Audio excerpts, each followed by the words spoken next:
New Zealand का तीसरा test match शुरू हो चुका है आज, और आज का दिन भी कुछ खास अगर देखा जाए तो इंडिया के लिए बहुत अच्छा नहीं था।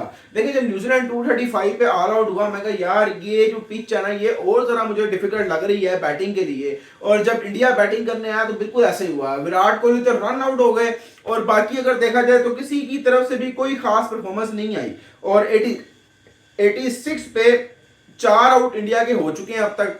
और लेट्स सी देखते हैं बीसी टेस्ट मैच का आगे जाके क्या बनेगा, लेकिन मुझे लग रहा है कि ये टेस्ट मैच भी इंडिया के लिए बहुत ज्यादा मुश्किल होने वाला है। इंडिया ऑलरेडी 12-13 साल के बाद अपने घर में एक टेस्ट सीरीज हारा है, लेकिन इंडिया अगर ये टेस्ट सीरीज क्या कहते हैं क्लीन स्वीप अगर हो गया, वाइट वॉश हो गया, तो ये बहुत बड़ा मसला हो जाएगा, क्योंकि कम से कम इंडिया को एक मैच तो जीतना चाहिए। मसला ये नहीं है, देखिए मसला ये है कि जो इन फ्यूचर आने वाली टीम्स हैं इंडिया में, जो इंडिया में आएंगी आकर खेलेंगी, वो पहले डरती थी, इंग्लैंड डरती थी, ऑस्ट्रेलिया डरती थी, और न्यूजीलैंड जैसी टीम ने आके अगर इंडिया को उनके घर में हरा दिया तो वो जरूर कहीं ना कहीं जरूर खुश होंगे, और वो जरूर इस सीरीज को बड़े ही गहरी नजरों से बड़े ही क्लोज होकर देख रहे होंगे कि भाई कोई ना कोई हमें भी पॉइंट मिलेगा।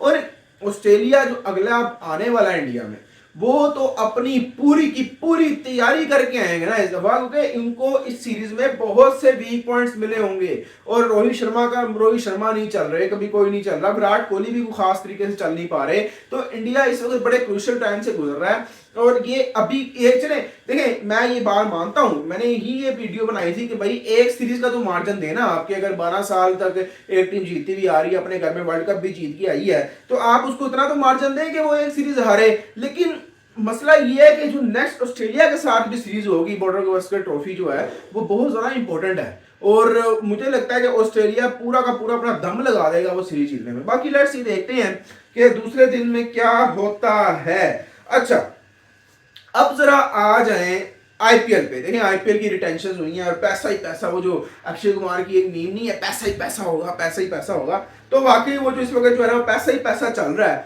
और मैं कहता हूं कि भाई अखीर सही अखीर हुई पड़ी है इस वक्त, और आपको जरा बताते चले जरा कंफर्म कि किसके पर्स में कितना पैसा है, कौन आईपीएल की ऑक्शन पे करेगा राज, ये मैं आपको जरा बता देता हूं आज कि किसके पर्स में इस वक्त कितना पैसा है, कौन आईपीएल में जो है ना वो राज करने वाला है। सबसे पहले कम राजस्थान रॉयल्स के पास सिर्फ और सिर्फ 41 करोड़ है, और लेकिन उनके पास प्लेयर फिर भी ठीक है, अच्छे प्लेयर्स हैं, इतने बुरे प्लेयर्स नहीं है, और उनकी टीम भी बेहतर होती है, लेकिन 41 करोड़ आर नॉट इनफ। सिर्फ इंडियन रुपीस की बात हो रही है। पाकिस्तान में अगर हम इसको 41 को कन्वर्ट करें तो कम से कम 150 करोड़ के करीब करीब बात जाती है। जी बिल्कुल। अब मुंबई इंडियंस पे आ जाए। देखिए मुंबई इंडियंस ने रोहित शर्मा को भी रिटेन किया, हार्दिक पांड्या को भी किया। मुंबई इंडियंस ने 5 अपने इंडियन प्लेयर्स को रिटेन किया है। ये कोई छोटी बात नहीं है, बहुत बड़ी बात होती है। और 45 करोड़ रुपीस जो है इस वक्त मुंबई इंडियंस के पास है। लेकिन अगर देखा जाए तो बड़े बड़े जो प्लेयर्स हैं ऑलरेडी रिटेन्ड हुए हैं, तो जैसे क्लासन रिटेन्ड है, रसल भी रिटेन्ड हुए हैं, यानी कि बड़े बड़े प्लेयर्स हैं रिटेन्ड। बाकी आगे देखते हैं, ऑप्शन में और ज़रा मजा आएगा। और सनराइजर्स हैदराबाद के पास भी 45 करोड़ है, लेकिन क्लासन को भी उन्होंने रिटेन किया, तो ये भी यहाँ पर देखने वाली बात है।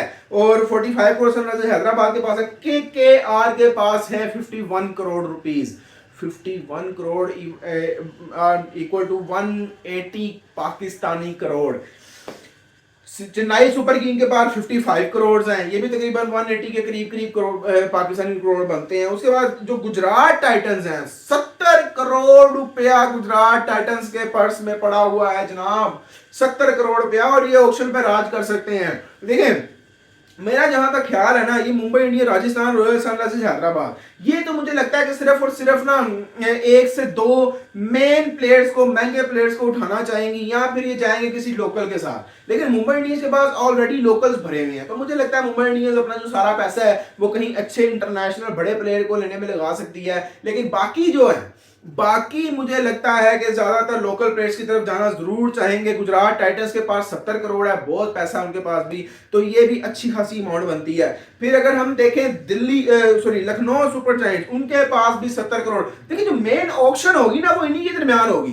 यानी गुजरात के पास 70 करोड़ है, फिर लखनऊ के पास भी 70 करोड़ है। लखनऊ ने अपने मेन प्लेयर जिनकी उन्होंने बहुत ज्यादा बेचारे की बिस्ती की थी, जिसपे मैंने भी क्रिटिसाइज किया था कि यार ये प्लेयर को ऐसे ये डिजर्व नहीं करता, ये प्लेयर ऐसा बिहेवियर, जो कि केएल राहुल है उसके साथ, और वो उसको भी फारग कर दिया गया। और सुनने में ये आ रहा है कि चेन्नई सुपर किंग जो है, सॉरी आरसीबी जो है वो जरूर पिक कर सकता है केएल राहुल को और उनको अपना कैप्टन बना सकता है। और दूसरी तरफ चेन्नई सुपर किंग का कैप्टन बन सकते हैं ऋषभ पंत, वो भी रिलीज हुए हैं और साथ ये भी रिलीज हुए हैं। तो ये कुछ भी हो सकता है। ऑक्शन में इस दफा बहुत ज्यादा मजा आने वाला है इंडिया की। बाकी अगर आगे देखें तो दिल्ली के पास 73 करोड़ उन्होंने अलग रिलीज भी किया है। फिर मैं हाँ ये भी हो सकता है कि वो दोबारा ऋषभ पंत की तरफ चले जाएं, कुछ भी हो सकता है भाई। फिर आरसीबी के पास 83 करोड़ पड़े हैं। आरसीबी इस बार अपना पर्स जो है वो जरूर जरूर जरूर जो है वो खाली रख के जा रही है, यानी कि ज़्यादा चांसेस हैं उनके ऑक्शन में। और ज़रूर मुझे लगता है कि इस दफ़ा अच्छी टीम बनाएंगे, लेकिन क्या इस दफ़ा फिर वो टाइटल जीत पाएंगे? देखें, मैं स्टैट देख रहा था कि विराट कोहली पहले ऐसे प्लेयर हैं जो किसी भी लीग में विराट कोहली पहले ऐसे प्लेयर हैं जिन्होंने लगातार पहले से लेके अब तक हर सीजन में वो एक ही टीम के साथ रहे हैं। कोई भी ऐसा प्लेयर नहीं है जो कि एक ही टीम के साथ रहा हो सिवाय विराट कोहली के, और वो पहले ऐसे प्लेयर बनने लगे हैं। तो ये बहुत बड़ी बात है, पहले से लेकर अब तक वो इसी तरह चल रहे हैं। तो ये भी यहाँ पे नोट करने की बात है। और सबसे ज्यादा अगर पैसा पड़ा हुआ है तो वो है 110 करोड़। 110 करोड़ रुपया इस वक्त पड़ा हुआ है पंजाब किंग्स की जेब में जनाब। और पंजाब किंग्स जो है ना, मैं समझता हूँ कि अन्नी डाल सकते हैं ये लोग, अखीर कर सकते हैं अगर इनको चांस मिले। मैं समझता हूँ कि अब इनको बड़े ध्यान से इस 110 करोड़ को यूज करना पड़ेगा, क्योंकि सबसे ज्यादा इनके पास पैसा है।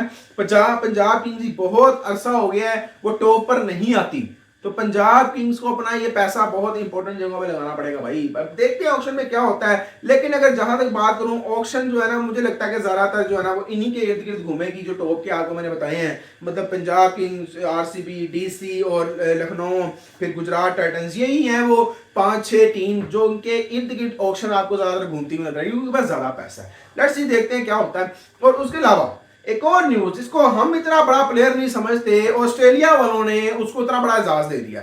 जो बाबर आजम का बैट है उसको उन्होंने एमसीजी के जो है ना कह लेंगे गैलरी में रखवा रहे हैं, वो जहां पर बड़े और भी बड़े बड़े प्लेयर्स के बैट बॉल्स जो है वो पड़ी हुई हैं, जिन्होंने उससे रिकॉर्ड्स बनाए हुए हैं। जिन बैट्स और बॉल्स के थ्रू बड़े बड़े प्लेयर्स ने रिकॉर्ड्स बनाए हैं वो वहां पड़े हुए हैं, और वहां पे बाबर आजम का बैट भी डिस्प्ले किया जा रहा है। और उन्होंने कहा जी मेरे लिए बहुत बड़ी प्राउड की बात है, बड़े ऑनर की बात है। एंड लेट्स सी कि वो इस सीरीज में अपने इस प्राउड और ऑनर को बढ़ा पाते हैं। क्या बाबर आजम की तरफ से कोई 50 या 100 आएगा?